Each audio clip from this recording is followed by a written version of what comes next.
Hey there, my name is Hugh, and in this video I'm going to be talking about the two things that you have to look for when deciding on which Forex markets to hedge in.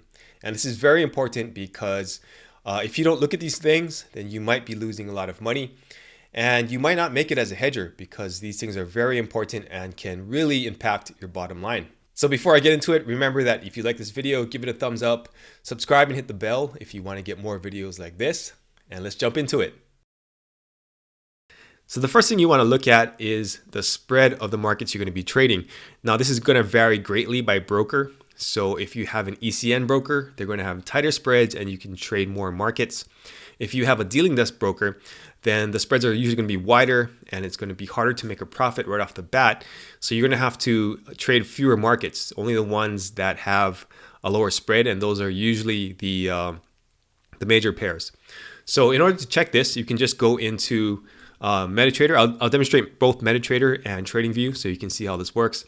So as you can see here, the spreads are listed on the right column, and you can see the spread by right clicking and clicking on spread and make sure that's checked, and then you'll see the spreads here. So these are quoted in pipettes or tenths of a pip. So for example, the Aussie Swiss up here is going to be 8/10ths of a pip, and this Aussie yen is going to be 1 pip.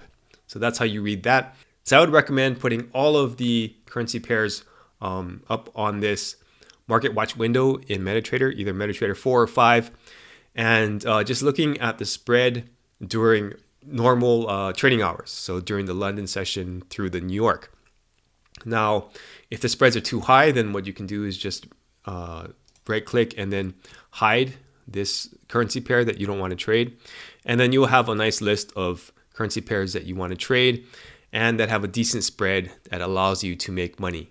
Now in TradingView, this information is not super obvious, so you can't get it in a table like you do with MetaTrader, but when you enter a trade, it will show you the spread here. So what you can do in TradingView is just create a watch list and put all of the currency pairs that you think you want to trade on that watch list, and then open up this order entry window and then go down the list and see what the spread is at that time. And be sure to do this during peak trading hours like London or New York to see what the optimal spread is going to be.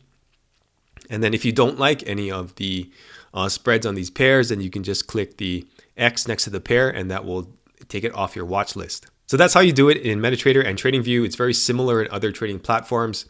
And again, this is going to vary greatly by brokers, so make sure that you take a look at the broker spreads.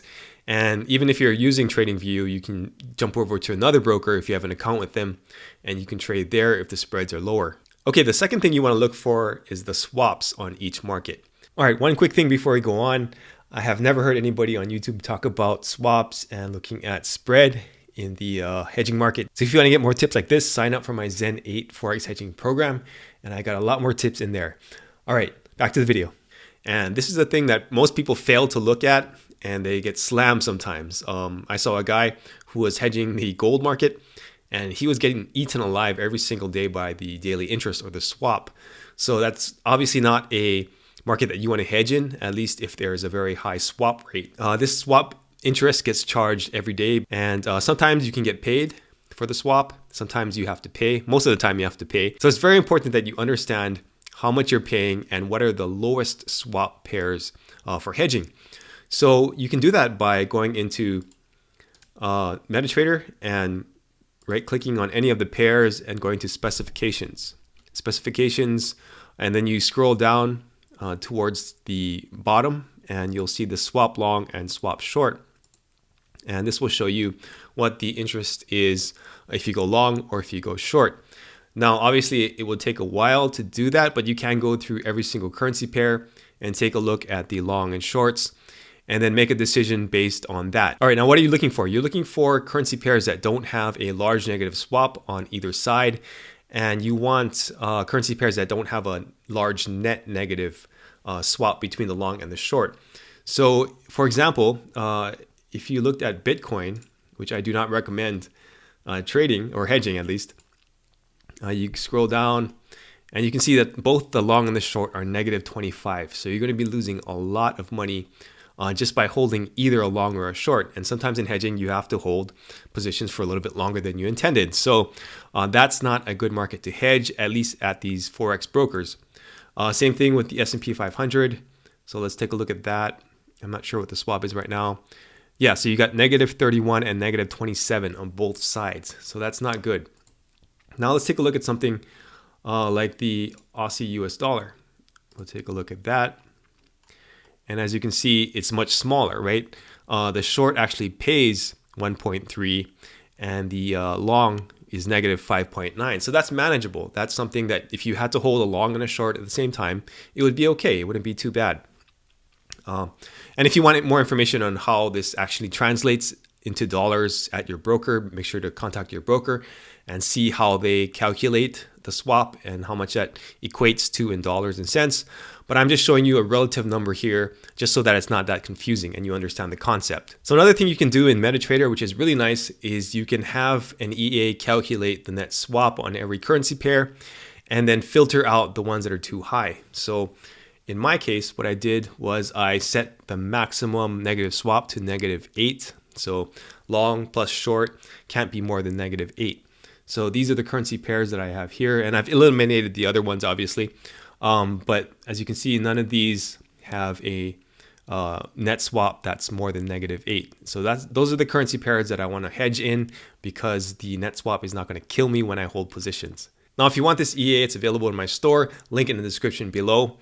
But on other platforms, it's a little harder to see what the swap is. So you're going to have to take a look at the platform, take a look at their help documents, and see what the swap is. And you can also go to the broker, and the broker should have some information on their website on how to calculate this. Put it all in a spreadsheet, and you can subtract or you can add the long and the short together and see what the net negative is. So that's how you figure out what are the best Forex markets to hedge in. Again, this is going to vary greatly by broker, so you need to figure this out before you start trading. And it's not going to depend on the platform, it's going to depend on the broker. So make sure that you can get this information, put it in a spreadsheet, and figure out which ones are the ones that are possible to hedge in and which ones will lose too much money while holding positions. All right, thanks for watching. And if you like this video, give it a thumbs up, subscribe to the channel, and hit the bell.